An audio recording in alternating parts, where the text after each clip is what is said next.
Now being joined by the DGP of J&K, SP Vaid. SP Vaid, thank you so much for joining us on this broadcast. Essentially, what we have is this story about the major crackdown on the wife of Bitta Karate, as well as others who have been involved in terror-related incidents in the valley. Can you tell us more about the crackdown that has taken place? See, this ecosystem, which for the last many decades was perpetuated in the state of Jammu and Kashmir.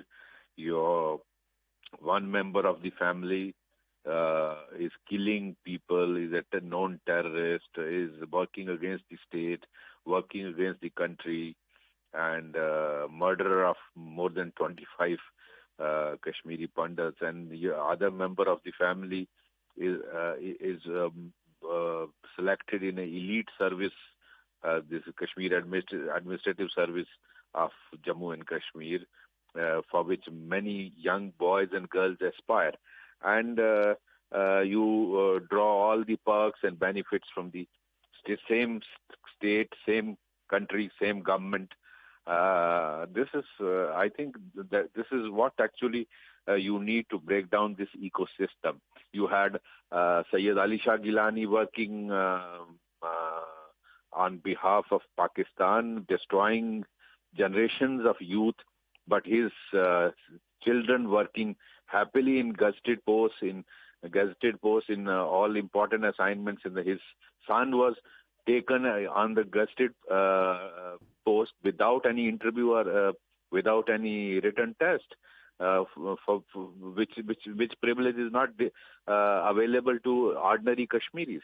I think this ecosystem needs to be destroyed, and Lieutenant Governor has done a very, very right thing to dismiss such people.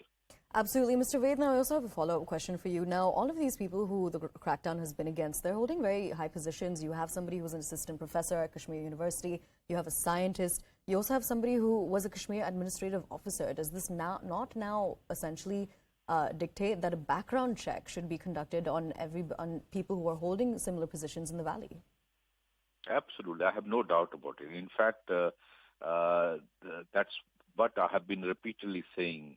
Fighting terrorists is one thing. They are getting killed in encounters, but these white-collar terrorists are much, much more dangerous, and that is why this terrorism is perpetuating in state of Jammu and Kashmir. This ecosystem needs to be destroyed. You have people in high positions, professors in the universities, whether it is a Central University, Kashmir University, Islamic University, Agriculture, Sher-e-Kashmir Agriculture University, people who are molding new generations.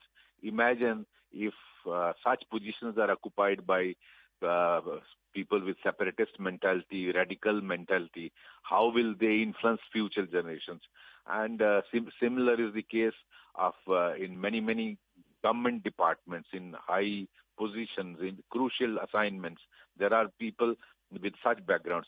As far as Jammu Kashmir police is concerned, we have dismissed, I think, thousands of boys, whoever figured that he has sympathy with the terrorist or who he had links with terrorists, was not spared by police department. But this did not happen in other civil departments of the government and higher educational institutions.